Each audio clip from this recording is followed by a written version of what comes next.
Mayor Rudy Giuliani. Mr. Mayor, you know, I know the president has been saying, and you've been saying, you're not going to testify in front of any committee unless there's a vote of Congress on whether or not they should remove him. But doesn't it also have to include the fundamental fairness issues that Newt Gingrich gave the Democrats in '98? It's all in here, Sean. This is a great letter by Pat Cipollone. It lays out about 8 violations of the United States Constitution, about 6 violations of the president's civil rights, my civil rights, Attorney General Barr's civil rights. I never wanted in my life to appear at a Salem witch trial, which would actually be fairer than this. It's a process without any due process. And the fact is it's being enabled by a completely corrupt press corps. I don't know. Do you think we're going to hear on the press that a member of the parliament in Ukraine held a press conference today, and name was Andrei Derkach? You won't hear this on the news, ladies and gentlemen, because they censor it. You only get the news that Dems want you to hear. Derkach publicized documents which he said described the mechanism for getting money by Biden Sr. This was a transfer of funds for lobbying activities, as investigators believe, to Joe Biden through a lobbying company. Funds in the amount of $900,000 were transferred to the U.S.-based company Rosemont Seneca, which, according to open sources, is affiliated with Biden. The payment reference was for consultative services. And then it goes on to describe another $16.5 million payment, apparently laundered payment, involving both Devon Archer and Hunter, using political and economical levers of power, influencing Ukrainian authorities, and manipulating the issue of providing financial aid. Joe Biden actively assisted closing criminal cases.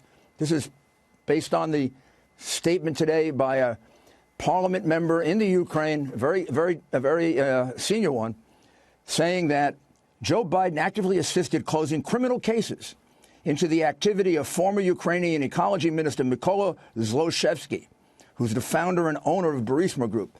Let me tell you who Mykola Zlochevsky is. He's a major oligarch. He stole $5 billion from his people. He very suspiciously was allowed to come back. His case got dismissed when they dismissed Hunter Biden's case. He's the guy who paid the $16.5 million and the $900,000 to the Bidens, or through the, well, it wasn't 16.5, it was more like 8 million to the Biden group. This guy's one of the major criminals in the Ukraine, and he's now walking around free because Joe Biden got the case dismissed.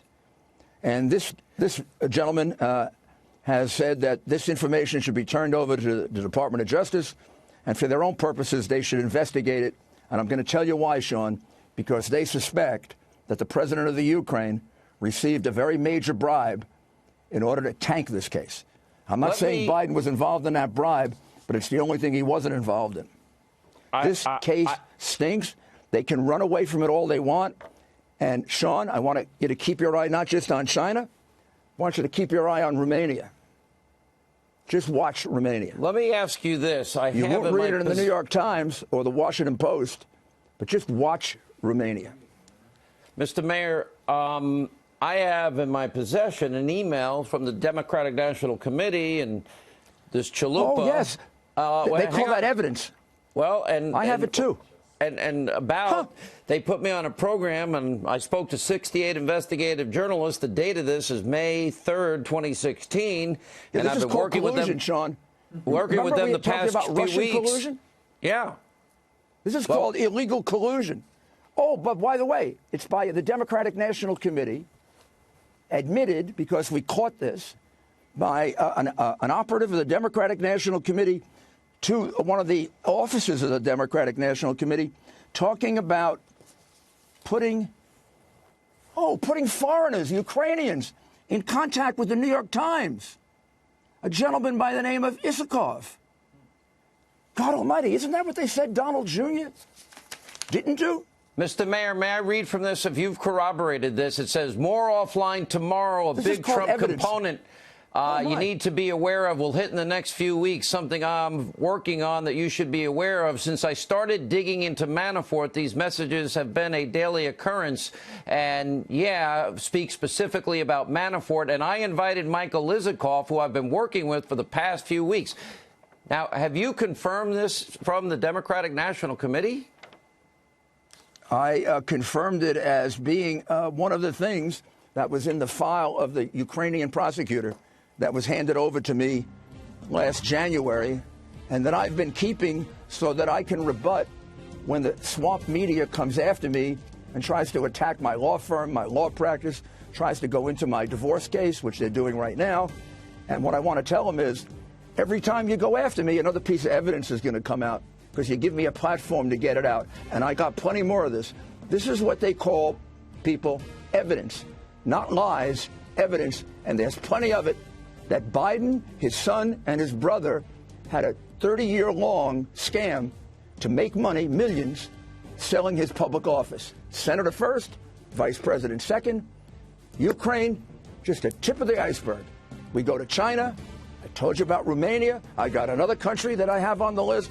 And then we go back to all the stealing they did when he was in the Senate. Sounds like you're back in the long-term Biden Inc. Sounds like you're back. It sounds like a RICO investigation back in your old days in the Southern District. I got to move on, Mr. Mayor. I actually don't know much about the RICO case. Oh, I think you do, actually. I don't know much about RICO. Oh, I think you do.